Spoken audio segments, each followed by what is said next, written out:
Un chrétien ne peut pas être possédé par un démon.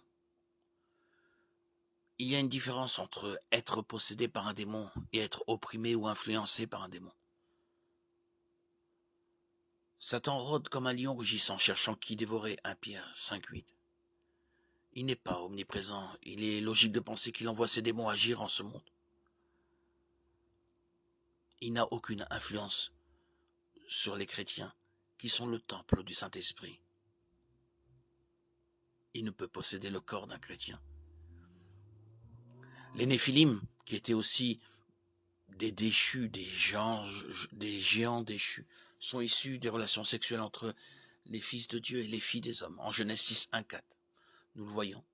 L'identité des fils de Dieu est l'objet de beaucoup de controverses aujourd'hui. Beaucoup croient que Satan et ses démons ne sont que des personnifications du mal. La démonologie chrétienne nous permet de comprendre la nature de notre ennemi spirituel. Elle nous enseigne comment résister, vaincre le diable et ses tentations.